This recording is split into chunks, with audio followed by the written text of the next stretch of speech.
अस्सलामुअलैकुम वरहमतुल्लाहि वबरकातुहू। मेरा नाम है डॉक्टर मोहम्मद हसन और आप देख रहे हैं मेरा यूट्यूब चैनल। पिछली वीडियो मैंने कफ सेक्शन के बारे में बताई थी।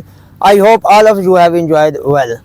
नेक्स्ट सेक्शन है हमारा ब्रीदिंग सेक्शन। इसमें जो आपको सबसे पहले ड्यूटी असाइन की जाती है वो आपको ड्यूटी असाइन की जाती है स्ट्रेस डिटेक्शन की, कि आपने पूरे हाथ का चक्कर लगाना होता है और एक सुपरफिशियली नज़र से आपने देखना होता है कि कौन सी गाय हीट में है। तो इसके लिए आपको प्राइमरी साइन ऑफ हीट और सेकेंडरी साइन ऑफ हीट अच्छी तरह आने चाहिए।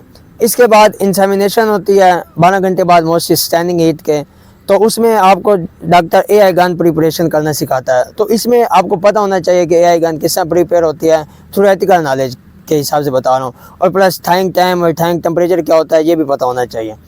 इसके बाद जो फार्म पर synchronization protocol related to reproduction चल रहे होते हैं उसका पता होना चाहिए।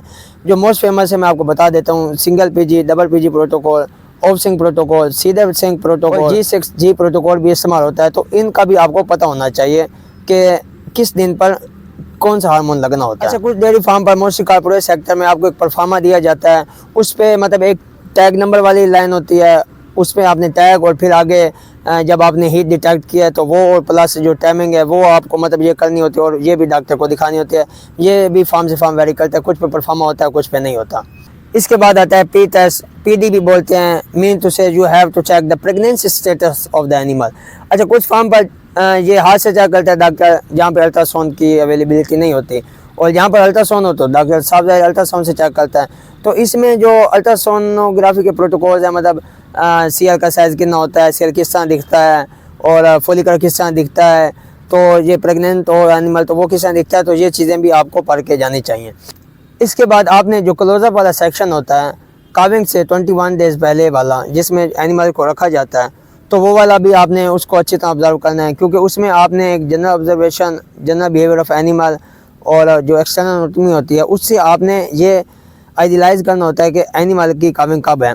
जैसे टेल लिफ्टिंग होती है या पेल्विक लिगामेंट है उसका रिलैक्स हो जाना होता है, अदर की स्वेलिंग होती है, वल्वा स्वेल होता है, तो इससे आप ये अंदाज़ा लगाते हैं कि जानवर की जो काविंग है वो करीब है। इसके अलावा आपको जो डिजीज़ हैं ऑब्स्टेट्रिक्स की, जैसे RFM है, NSS है, रिपीट ब्रीदिंग है, सिस्टिक ओवेरियन डीजनरेशन है, और इसके अलावा जो इन्फेक्शन में ब्रुसेला है और बाकी जो बीमारियाँ, इनका भी आपको अच्छा पता होना चाहिए, क्योंकि ये भी मोस्टली चीज़ें होती हैं। जैसे मोस्ट कॉमन है पायोमेट्रा, ये मोस्टली कामिंग के बाद होती है, तो इससे बचाव के लिए वो जो फ्रेश पीरियड में प्रोटोकॉल इस्तेमाल कर रहे होते हैं, कौन कौन सी मेडिसिन इस्तेमाल कर रहे होते हैं, तो ये सारी चीज़ें आपको पता होना चाहिए।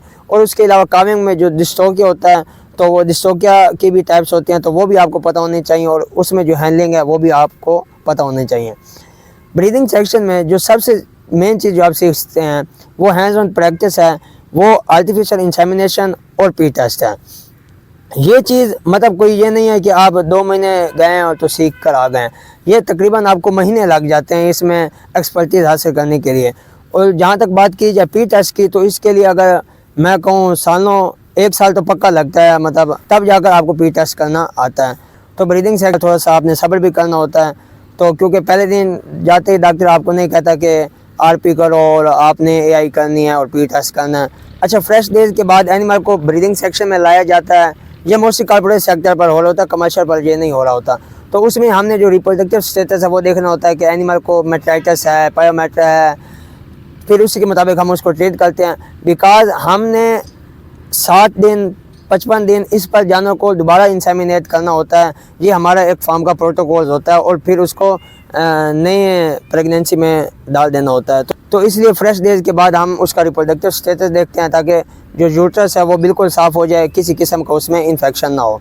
अच्छा, इसमें जो मतलब मैंने आपको डिजीज़ का जिक्र किया, RFM है, NSS है, रिपीट ब्रीदिंग है, COD है या बाकी इन्फेक्शन डिजीज़ हैं, तो वो एक वीडियो में नहीं बता सकता, तो उम्मीद है मैं इस पर भी अलग वीडियो बनाऊँगा। तो ब्रीदिंग सेक्शन की जो मेन बातें थी वो मैंने आपको बता दी हैं। अगर आप फिर भी समझते हैं इसमें कोई चीज़ रह गई है तो वो आप कमेंट सेक्शन में बता दें, मैं उस पर भी डिटेल वीडियो बना दूंगा। और अगर वीडियो अच्छी लगी है तो वीडियो को लाइक करें, चैनल को सब्सक्राइब करें और अपने दोस्तों के साथ लाजमी शेयर करें। मिलते हैं नेक्स्ट वीडियो में। अल्लाह नेगेबान।